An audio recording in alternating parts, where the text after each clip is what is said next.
시인 도종환의 삶의 무게라고 하는 시가 있습니다. 그 시에 보면 삶의 무게가 있다 이렇게 말을 하고 있습니다. 의욕이 너무 넘쳐서 감당할 수 없는 무게를 지겠다고 하지 말아야 하며, 자기가 마땅히 감당할 수 있는 무게라면 그걸 줄이지 말아야 하고, 또 내 몫으로 주어진 삶의 무게가 있다면 다른 사람에게 떠맡겨서도 안 된다라고 하는 그런 시입니다.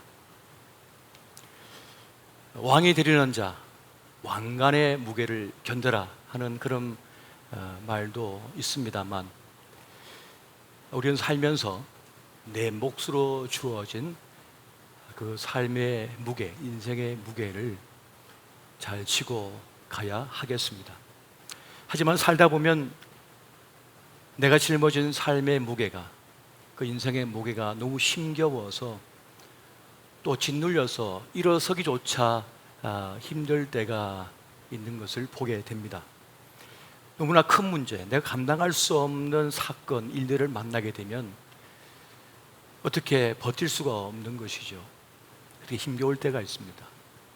그렇지만 또 한편으로는 내가 잘하고 있음에도 불구하고, 능히 잘 짊어지고 가고 있음에도 불구하고 자신감을 잃어버리고 지쳐 쓰러질 때도 있는 것이 사실입니다.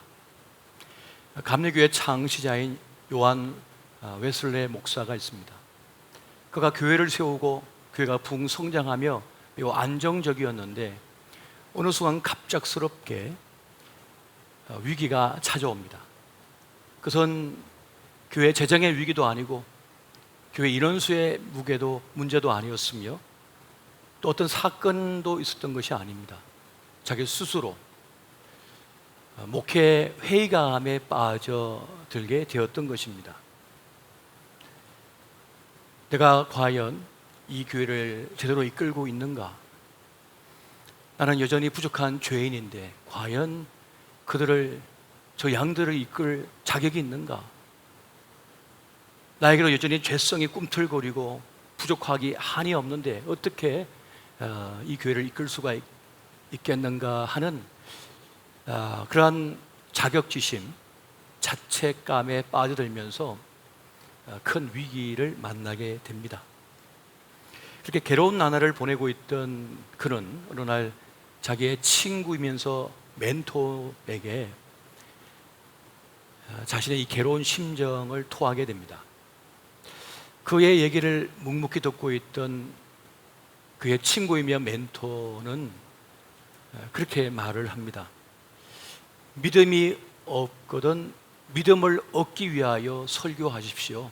그리고 믿음이 얻어지거든 그 믿음으로 또 설교하십시오 하면서 꾸준하게 밀고 나가며 힘을 내라고 이렇게 격려하고 위로해 주었다고 합니다. 살다 보면 자기가 지금 잘 살아가고 있음에도 불구하고 또 능히 그 짐을 잘 짊어지고 가고 있음에도 불구하고 무의미에 빠질 때가 있습니다. 회의감을 느낄 때가 있는 것이죠. 좋은 일을 하고 있고 또 선한 일을 마땅히 잘하고 있음에도 불구하고 좌절감에 빠져들 수 있는 것입니다. 많은 업적을 이루었고 또 그로 인하여 많은 열매가 있어 많은 동지들이 있음에도 불구하고 또 그를 지지하고 칭찬하고 하늘을 보내고 있음에도 불구하고 스스로의 연약함 속에 빠져들어서 좌절감에 처하는 경우가 종종 있는 것을 보게 됩니다. 그래서 우리는 위로가 필요하고 서로 격려가 필요하고 또 기도가 필요한 그런 존재인 것입니다. 지금 잘 나가고 있음에도 불구하고 잘 달리고 있음에도 불구하고 위로와 격려가 필요한 존재, 그것이 바로 연약한 우리의 모습이라는 것입니다. 겨울이 지나고 이제 봄이 찾아왔습니다. 이제 꽃이 피고 모든 대지가 이게 생기가 날 텐데요. 모든 것이 살아나고 꽃이 피고 푸르는데 지난날의 상처와 아픔, 여러 가지 일들 때문에 혹은 내가 괜찮은가, 나 잘 살고 있는가라고 하는 스스로의 이 자격지심 때문에 제대로 일어서지 못한다면 참 안타까운 일이 될 것입니다. 이러한 때 우리는 서로를 격려하고 위로하는 그러한 공동체, 그런 삶을 살아내야 하겠습니다. 저희 가까운 목회자 중에 의사이면서 목사인 분이 계십니다. 서울대를 나오고 서울대 대학을 나오고 박사가 되어서 저 서울 강남에 자기 병원을 운영하는 원장이 계셔요. 그래서 일주일 동안은 병원을 운영하고 진료를 하고 토요일 주일은 목회자로 사역하는 분이 계십니다. 제가 공부할 때 같이 룸메이트로 같이 지냈던 분인데 한 번은 그런 말씀을 하시는 거예요. 제가 큰 고민에 빠졌습니다. 나는 이것도 저것도 아닌 것 같아요. 의사인데 의사가 아닌 것 같고 목사인데 목사가 아닌 것 같습니다. 어느 한쪽도 제대로 못하는 것 같아 참 힘듭니다. 그래서 오늘도 병원을 그만두고 목회에 전념해야 될까? 또 하루는 목회를 그만두고 병원에 전념해야 될까? 자기 직원들은 늘 기도한대요. 우리 원장님이 갑자기 병원을 그만두고 교회를 세워버리면 자기들은 실업자가 되니까, 그래서 꾸준하게 이 병원을 운영할 수 있도록 주님 지켜주십시오 라고 기도한다는 거예요. 제가 그런 얘기를 해줬습니다. 목사님, 내가 볼 때 난 목사님 너무 부러운데 그런 걱정을 하고 그런 고민을 하고 계셨군요. 제가 볼 때는 훌륭한 닥터 의사이시고 훌륭한 목회자이십니다. 사람의 질병을, 육신을 고쳐주고 또 영혼을 고쳐준다고 하는 이 놀라운 달란트를 주님께서 주셨는데 제가 볼 때는 너무나 부럽고 잘하고 계시니까 걱정하지 마십시오. 하나님께서 목사님을 크게 쓰고 계시는 거예요 하고 이렇게 격려해 주었습니다. 어제는 불현듯 생각이 나서 전화 통화하면서 잘 지내시냐고 또 안부를 나누고 그랬는데, 겉으로 보기에는 멀쩡해 보이지만 사실 많은 분들이 자기의 삶의 무게 때문에 힘겨워하고 있는 것이 사실입니다.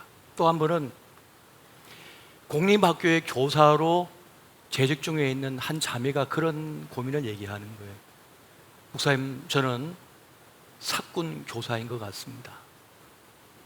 아이들을 처음 만났을 때는 그 아이들을 정말 사랑하는 마음으로 제자 삼아서 그렇게 열정을 다해 가르치고 했는데 한 해, 두 해 지나가면서 또 아이들을 진급시키고 또 새로운 아이를 맞아가면서 하다 보니까 이제 너무 익숙해져 버려가지고 그 열정도 사라지고 사랑도 사라지고 그냥 기계적으로 그냥 가르치는 교사인 것 같아서 내가 교사가 맞는가, 이 길을 계속 가야 하는가라고 하는 그런 고민에 빠졌습니다라고 하는 그런 말을 하는 거예요.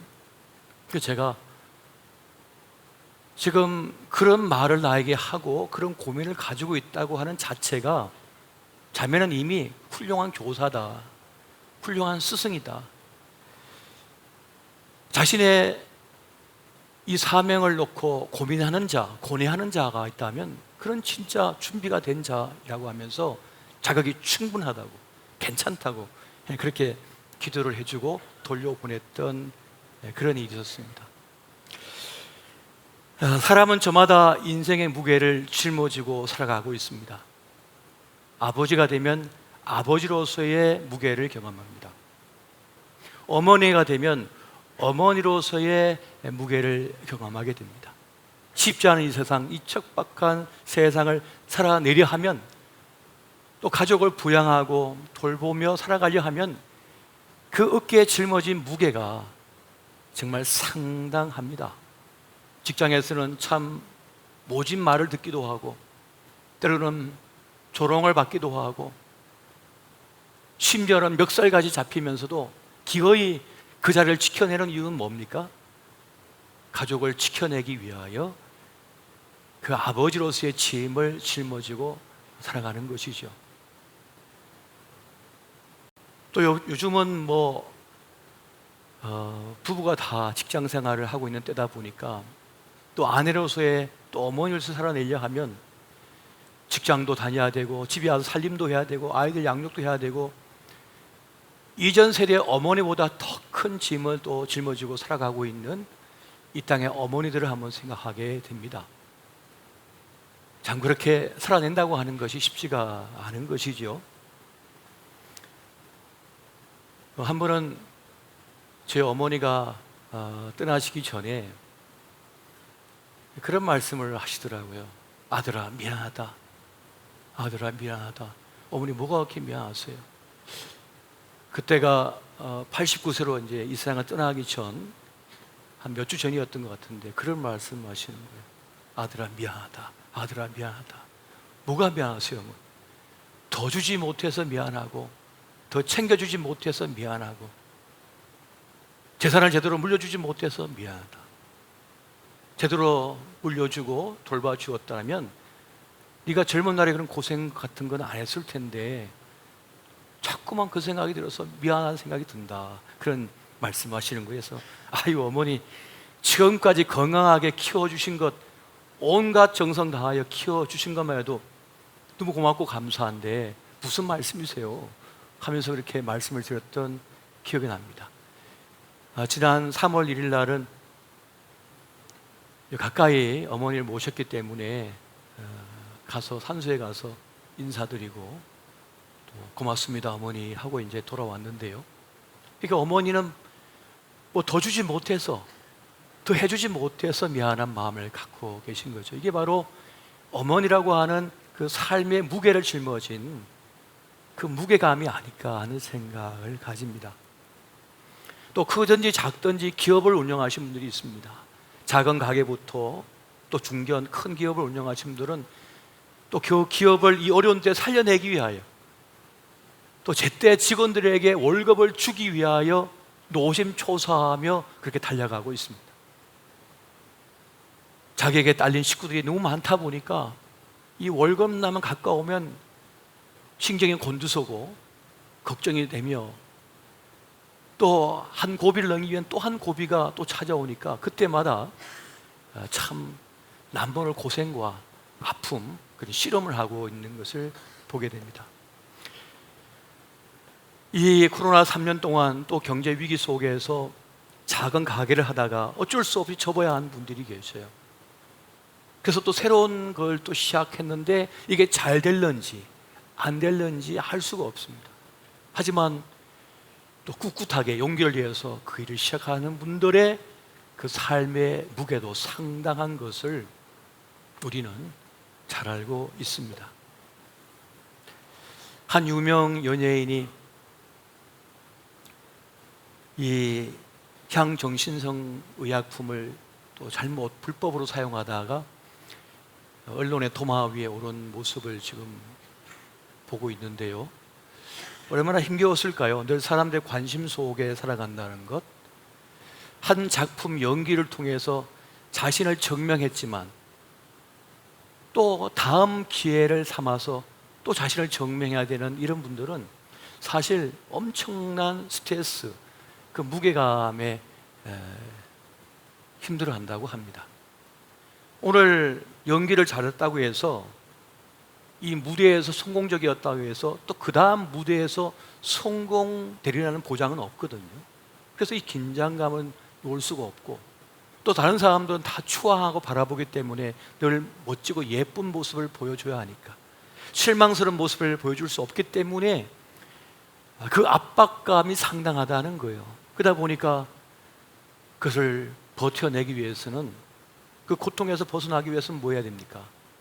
무엇인가 중독에 빠지거나 아니면 다른 약품을 통해서 물질을 통해서 그 문제에서 벗어나고 싶은 이 회피하고 싶은 마음이 생기는 것이죠. 그러다 보니까 가지 말아야 할 선택을 하고 또 그 길을 가는 그런 안타까운 모습을 우리가 보게 됩니다. 이러한 때 우리는 어떻게 살아가야 할까요? 이때한 우리는 어떻게 이것을 이겨내며 살아가야 하겠습니까? 때로 우리에겐 꺾이지 않은 의지가 필요할 때가 참 많습니다. 안젤라 드크 워스라고 하는 분이 계신데, 이분이 그릿이라고 하는 책을 썼는데요, 이 사람이 하버드를 졸업하고 연구를 하다가 공립학교 수학교사로 들어가서 오랜 세월 교사 생활을 합니다. 그러면서 그의 가진 재능이랄까 본능이랄까 자기가 가르치는 아이들을 연구하게 되었습니다. 살펴보게 되었어요. 그리고 나중에는 그 연구한 것을 발표하게 되죠. 그러면서 그가 그런 말을 합니다. 아이들은 IQ, 재능이 중요한 것이 아니라 그릿이 중요하다. 그릿이라고 하는 말을 한국말로 번역하면 불굴의 정신, 꺾이지 않은 의지라고 하고 이렇게 번역될 수가 있습니다. 그러니까 사람에겐 의지가 필요하다는 거예요. 꺾이지 않는 그 불굴의 의지가 있어야만 학업 성취도가 높고 자기가 목표한 바를 이룰 수가 있다는 거예요. 단순히 IQ가 높고 재능이 있다고 해서 되는 것이 아니다라고 하는 것을 그가 발표하게 됩니다. 다른 심리학자도 그와 유사한 말을 하고 있죠. 4차 산업혁명 시대를 맞아서 이제 자라나고 있는 아이들은 적어도 평생 7개에서 8개 이상의 직업을 가지면서 살아야 된다. 그럼 직업을 바꿀 때마다 큰 충격과 어려움을 겪을 텐데, 그래서 우리 시대에 필요한 인재는 누구냐? 멘탈이 강한 사람이다. 정신이 강한 사람, 의지가 강한 사람이 우리 시대의 인재다라고 그렇게 말을 하는 겁니다. 그러니까 아무리 재능이 있고 탁월해도 그걸 버틸 수 있는, 그 두려움과 불안과 위기를 버틸 수 있는 의지가 없으면 그냥 무너져 버린다는 거예요. 이것이 매우 중요한 능력이다 하는 것을 말씀해 주고 있습니다. 우리가 살다 보면 내가 통제할 수 없는 일을 만날 때가 있습니다. 내 몸이지만 내가 통제할 수 없는 일을 만날 때가 있어요. 늘 탄탄하고 여겨졌던 내 몸이 꺾일 때가 있습니다. 전에는 늘 계단을 막 뛰어다녔어요. 뛰어 올라오고 뛰어 내려갔어요. 그래서 한 번도 넘어진 적이 없어요. 어느 날 넘어져 버립니다. 다리가 부러져 버립니다. 충격을 받습니다. 전에는 똑같이 걸음을 걸었는데 왜 지금은 넘어졌지? 전에는 넘어져도 조금 타박성있을 뿐이었는데 왜 다리가 부러졌지? 몸은 이만큼 꺾였는데 마음은 이만큼 꺾여버립니다. 충격을 받은 거예요. 늘 건강하던 내 몸이 이렇게 약해졌는가? 순간 마음이 꺾여져 버리는 거죠. 전에는 일이 잘 되어졌습니다. 원만하게 진행이 되어졌어요. 그리고 다 버텨냈는데 이제는 조그만 말에도 상처를 받습니다. 분노하게 됩니다. 참을 수가 없게 돼요. 용서를 못해요. 탄탄했던 내 마음이, 넉넉했던 내 마음이 좁아들어 버렸어요. 이러한 나 자신을 바라보면서 경험하면서 통제할 수 없는 자신을 발견하게 됩니다. 그때 위기를 경험하게 되는 겁니다. 좋았던 건강이 나빠질 때, 직장을 이직해야 할 때, 내 의도가 아닌 때 이사를 해야 할 때, 열심히 준비했던 일이 수포로 돌아갔을 때, 열심히 노력했지만 인정받지 못했을 때, 우리는 힘겨운 때를 만나게 됩니다. 그럼 원망하는 마음이 생기고 아쉬운 마음이 생기면서 표정이 굳어지고요. 그때부터 나도 모르는 분노가 쌓이게 되기도 하는 것입니다. 그래서 너무 힘겨우면 그만 살까? 하는 포기하는 마음이 문득문득 들었을 때도 있습니다. 자, 이러한 때 우리는 어떻게 살아내야 할까요? 어떻게 버텨내야 합니까? 오늘 본문에 등장하고 있는 이 시편의 고백은 바로 다윗의 고백입니다. 다윗은 인생을 살면서 인간이 당할 고초는 다 당한 사람, 가장 힘겨운 때를 살아낸 그러한 인생이었습니다. 그런데 그가 그 위기와 고난과 아픔과 큰 인생의 무게를 능히 짊어지고 살아갔던 그 비밀이 있습니다. 바로 그것은 믿음의 관점으로 자신을 바라보고 세상과 자신의 상황을 바라보았다는 사실입니다. 그 관점은 무엇인지 한번 보겠습니다. 여러분, 시편 62편 1절과 2절 말씀 우리 같이 한번 한 목소리로 보겠습니다. 자, 시작. 나의 영혼이 잠잠히 하나님만 바라며 나의 구원이 그에게서 나오는도다.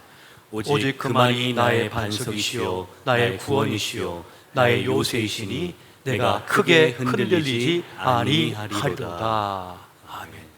다윗이 그 인생의 무게, 삶의 무게에 짓눌리지 아니하고 버틸 수 있었던, 요동하지 않고 버틸 수 있었던 힘이 바로 여기에 있다는 것입니다. 자신의 구원이, 자신의 소망이 하나님께 있다는 것입니다. 이것을 붙들고 믿고 있었기 때문에 그런 그 위기 속에서, 어려움 속에서 자신을 지켜낼 수가 있었다는 것이죠. 무엇이든지 합력하여 선을 내시는 그 하나님을 굳건하게 믿었기 때문에, 그 믿음의 관점으로 바라볼 수 있었기 때문에 다윗은 그 고난 많은 인생을 살아낼 수가 있었다는 것입니다. 우리가 출애굽 사건을 세상의 관점과 믿음의 관점에서 보면 전혀 다른 결과, 다른 모습으로 보게 된다는 것을 알게 됩니다. 여러분, 세상의 관점, 바로의 관점이 있고요, 모세의 관점, 하나님의 관점, 믿음의 관점이 있습니다. 출애굽 사건을 보면 하나님의 인도하심이 도무지 납득이 되지 않을 때가 있어요. 10가지 재앙을 통하여 이스라엘 백성을 노예에서 구출해 내었습니다. 근데 뒤에 바로의 군대가 추격하고 있어요. 그래서 해변길로 내달리면 일주일이면 가나안 땅에 들어갈 수가 있습니다. 근데 하나님께서는 홍해 앞에 머물게 하십니다. 앞으로 나아가려니 홍해가 버티고 있고 뒤를 보니 바로의 군대가 추격하고 있습니다. 옆길로 와요, 해변길로 가면 되는데 가지 말게 하시고 홍해 앞에 머물게 하십니다. 바로의 관점, 세상의 관점에서 보면 도가니던 집입니다. 살아날 길이 없어요. 진퇴양난입니다.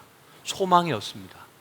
그래서 바로가 뭐라고 말을 하냐면 출애굽기 14장 3절에 이렇게 말을 합니다. 바로가 이스라엘 자손에게 대하여 말하기를 그들이 그 땅에서 멀리 떠나 광야에 갇힌 바 되었다 하리라. 광야에 갇혔다, 꼼짝없이 끝났다, 너희들은 밥이다, 이렇게 생각을 했다는 거예요. 이게 바로 바로의 관점이고 세상의 관점인 것입니다. 현실을 보는 것입니다. 현실을 보면 꽉 막혔어요. 어떤 소망도, 내 능력이 없어요. 바로의 군대를 이길 힘, 능력, 재능이 없어요. 여건이 되지 않습니다. 현실을 바라보면 앞이 막히고 뒤가 막혀버렸어요. 그러니 어떠한 것도 기댈 수 없는 상황이 된 것입니다. 여러분, 현실만큼 강한 압박은 없지요. 돈 있어? 건강 있어? 예뻐? 가진 거 있어? 라고 현실을 가지고 압박해버리면 다 기가 죽어버립니다. 할 말이 없습니다. 지금 바로의 관점과 세상의 관점으로 보면 이스라엘 백성엔 소망이 없는 것입니다. 그러면 불안과 두려움에 휩싸이게 되죠. 그래서 이스라엘 백성이 뭐라고 합니까? 애굽에 매장지가 없어서 우리를 이곳에 끌어냈느냐, 우리 여기서 죽게 하느냐라고 모세에게 항의를 해요. 원망을 합니다. 이것이 우리의 모습인 것이죠. 우울증에 빠지고 공황장애에 빠지고 두려움 속에 벌벌 떠는 인생이 된 것입니다. 그래서 그것을 회피하기 위하여 무엇인가에 중독되지 않으면, 무엇인가에 나에 던져버리지 않으면 견딜 수가 없는 거예요. 이 압박감에서 이 현실의 무게를 버틸 수가 없게 되는 것입니다. 그때 모세가 이스라엘 백성을 향하여 믿음의 관점으로 바라보도록 그들의 시선을 바꾸는 것을 보게 됩니다. 하나님의 관점으로 보도록 이끄는 장면을 보게 됩니다. 출애굽기 14장 13절과 14절 보면 이렇게 말씀해요. 모세가 백성에게 이르되 너희는 두려워하지 말고 가만히 서서 여호와께서 오늘 너희를 위하여 행하시는 구원을 보라. 너희가 오늘 본 애굽 사람을 영원히 다시 보지 아니하리라. 여호와께서 너희를 위하여 싸우시리니 너희는 가만히 있을지니라. 믿음의 관점으로, 하나님의 관점으로 이 상황을 보도록 이끄는 모세를 발견할 수가 있습니다. 모세의 메시지는 분명하죠. 확고합니다. 하나님을 기대하고 하나님을 바라보라, 가만히 있으라 라고 말씀하고 있는 것입니다. 한번 따라해 보십시오. 가만히 있으라. 하나님의 하나님됨을 알지어다. 하나님이 하나님 되신다고 하는 것을 알고 가만히 하나님을 기대하고 있으라는 말씀을 지금 모세가 하고 있는 것입니다. 내가 할 수 없는 일을 붙잡고 씨름하면 그걸 뭐라고 하신 줄 아세요? 헛고생한다, 헛된 싸움한다 이겁니다. 내가 할 수 없는 그 일을 붙잡고 씨름하다 보면 내 몸만 망가지는 거예요. 내 마음만 망가지고 고통만 더할 뿐이라는 사실입니다. 그래서 헛된 싸움하지 마라. 할 수 없음을 인정하라는 것입니다. 그리고 하나님을 바라보고 하나님께 맡기라, 그렇게 지금 우리에게 말씀해 주고 있습니다. 왜요? 하나님의 구원하심, 하나님께서 주신 소망, 하나님의 일하심이 있다는 것을 말씀해 주고 있는 것입니다. 여러분, 하나님은 우리보다 더 높은 생각, 더 높은 뜻을 가지고 계시는 하나님이십니다. 이사야 55장 8절과 9절 말씀을 같이 한번 볼까요? 자, 시작. 이런 내 생각이 너의 생각과 다르며 내 길은 너의 길과 다름이니라. 여호와의 말씀이니라. 이는 하늘이 땅보다 높음같이 내 길은 너의 길보다 높으며 내 생각은 너희의 생각보다 높음이니라. 아멘. 우리가 늘 기도하며 또 은혜 받는 말씀이 뭡니까? 하나님께서 우리를 위하여 새 판을 짜신다 아닙니까? 우리가 생각할 때는 우리의 수로는 도무지 답이 없어요. 이 수가 꽉 막혀서 살 길이 없는 거예요. 근데 주님은 아니 판도를 바꿔버리시는 거죠. 새 판을 짜버리시는 거죠.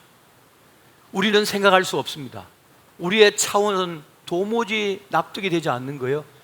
근데 주님께서는 판을 바꿔버리시는 거죠. 아예 직장을 바꿔버리시는 거죠. 아예 새 사람을 만나게 해버리는 거죠. 새 인생을 살게 만들어버리는 그런 역사를 주님께서는 행하여 버리신다는 것입니다. 우리는 도무지 그것을 벗어날 수 없다고 생각을 하고 있는데 주님은 아예 나를 새로운 차원의 삶을 사도록 이끌어내시는 하나님이시라는 것입니다. 그래서 우리의 하나님의 일하심 뭡니까? 우리의 상상을 초월하는 것, 우리의 생각을 뛰어넘는 하나님이시라는 것입니다. 내 인생의 전쟁이라고 생각했는데 주님께서 말씀하시기를 나의 전쟁이다 라고 말씀하는 것입니다. 우리는 바로와 우리의 전쟁이라고 생각했는데 하나님께서는 나의 전쟁이라 말씀하시면서 개입하신다는 그 말씀을 하고 있는 것입니다.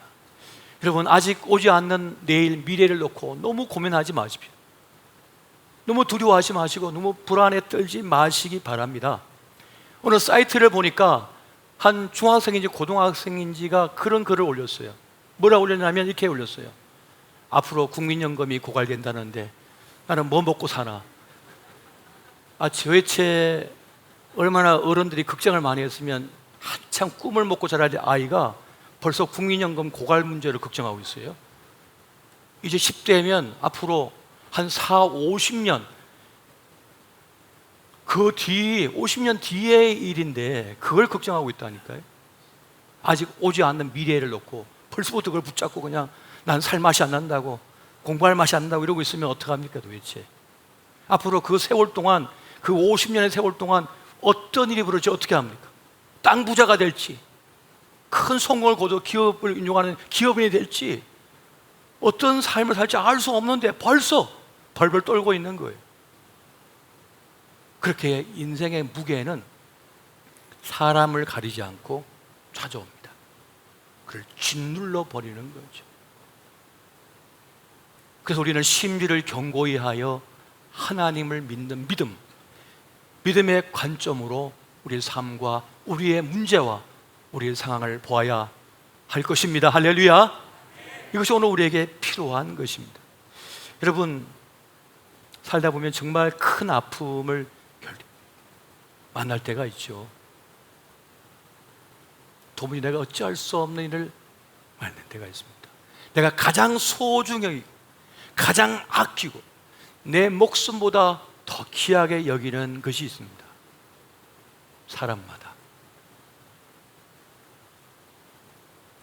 소설가 박안서가, 이분이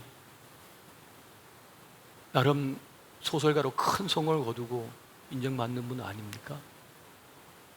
근데 그 명성도, 그 성공도, 인기도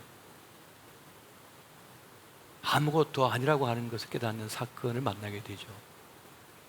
평생 함께했던 남편이 곁을 떠납니다. 이 세상을 떠나죠.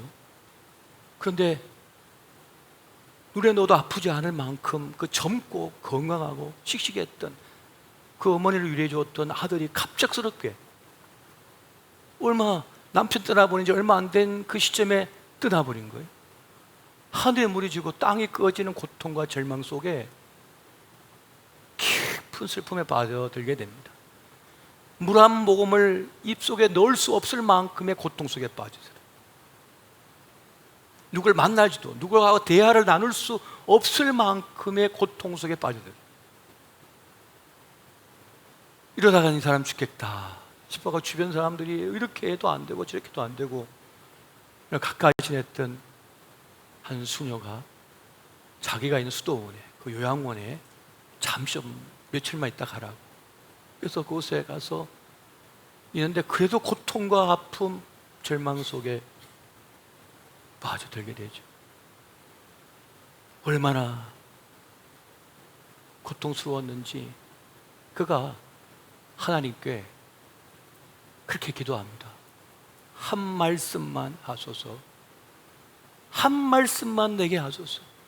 왜 내 남편을, 왜 내 아들을 데려가셨는지, 왜 이런 고통과 절망과 아픔이, 불행이 나에게 찾아왔는지 한 말씀만 하소서 라고 하며 절규하죠. 그렇게 2004년도에 그 절절한 마음을 겨우 글로 쓴 것이 나중에 세상에 나왔는데, 그 글을 보면 정말 남편 잃고 아들 잃은 여인의 슬픔이, 분노가, 처절한 고통이 그렇게 쓰여져 있는 것을 보게 됩니다. 그렇게 그 수도원에 서 있는데 어느 날 새벽 안개 자욱한 그 시점에 어린 수녀들이 무슨 항아리 같은 거를 이렇게 들고 쭉 나가는 걸 봐요. 여러 명이 줄을 서서 가는 걸 봐요. 보니까 밤새 그 연로하신 분들이 내놓은 그 오물들을 마치 성스러운 것인 양 들고 나가는, 걷는 모습을 보게 됩니다. 그러면서 어느 순간 문득 숭고한 삶의 모습을 발견하게 됩니다. 삶의 소중한 가치를 발견해요. 그러면서 마음 한켠에 공간이 생겨요. 숨 쉴 수 있는 공간이 생겨버렸습니다. 안에서. 나중에 한 기자가 찾아와 묻습니다. 선생님은 어떻게 그 고통을 극복하셨습니까? 그자 말합니다. 아니요, 나는 고통을 극복한 것이 아닙니다. 고통은 극복하는 것이 아니라 견디는 것입니다. 여러분, 우리가 인생을 살다가 만난 나쁜 일들이 있어요. 나쁜 사건이 있어요. 고통스러운 기억이 있습니다. 수치스러운 어떤 일들이 있습니다. 그것을 없는 것으로 만들 수 없습니다. 없었던 일로 만들 수 없습니다. 그것은 마치 내 몸에 남겨진 상처의 흔적처럼 남아 있습니다. 중요한 것은 그것을 견딜 힘이 나에게 있는가. 견딜 마음의 힘이 있는가라고 하는 것이 중요한 관건이 되는 것입니다. 버틸 힘이 나에게 있는가? 견딜 힘이 나에게 있는가? 내 내면의 힘, 내 속이 탄탄해질 때 그것을 버틸 수가 있고 견딜 수가 있다는 것입니다. 여러분, 세월호 사건을 통하여 생태 같은 아이를 잃은 부모, 이태원 참사를 통하여 생태 같은 자식을 잃은 부모가 그 없는 일로 만들 수 있습니까? 누가 그를 없게 만들 수 있습니까? 없었던 사건으로 만들 수 없습니다. 그건 해결될 수 없어요. 그 아픔을 간직한 채 살아낼 뿐입니다. 문제는 그를 견딜 힘이 있는가, 버틸 힘이 있는가라고 하는 것입니다. 우리가 가져야 될 믿음은 무엇입니까? 우리가 바라보아야 할 하나님께서 주신 위로가 무엇입니까? 빌립보서 1장 6절 말씀 보니까 너희 안에서 착한 일을 시작하신 이가 그리스도 예수의 날까지 이루실 줄을 우리가 확신하노라. 내 인생이지만 다 알 수 없고 이 세상에 일어나는 조화를 내가 다 알 길이 없지만은 착한 일을 시작하신 하나님께서 합력하여 선을 내신다고 하는 이 사실, 이 진리를 믿고 나에게 닥친 인생의 문제와 사건과 상처와 그 인생의 무게를 버틸 수 있고 견딜 수 있다는 사실입니다. 여러분, 다윗도 그 생애 속에 수많은 고초를 당했습니다. 배신을 당했습니다. 아내를 빼앗겼습니다. 자식들이 서로 죽였습니다. 가장 믿었던 부하에게 배신을 당하고 사랑받아야 할 이들에게 버림을 당했습니다. 누구보다 가장 큰 비통한 삶을 살았던 다윗, 그러나 가장 멋지고 명예로운 삶을 살았습니다. 어떻게 가능했습니까? 그걸 버틸 힘, 그걸 견딜 힘이 그에게 있었던 것입니다. 그것이 무엇입니까? 오늘 말씀의 고백처럼 나의 영혼아 잠잠히 하나님만 바라라. 나의 구원이 그로부터 나오는 도다. 나의 영혼아 잠잠히 하나님만 바라라. 나의 소망이 그로부터 나오는 도다. 구원과 소망이 내 실력, 내 재능, 내 IQ, 내 경험치에서 나오는 것이 아니라, 저 세상에서 나오는 것이 아니라 오직 하나님께로부터만 온다고 하는 이 사실을 믿었기에 그런 인생의 고통과 고난, 고뇌 속에서 자기를 지켜낼 수가 있었던 것입니다. 할렐루야.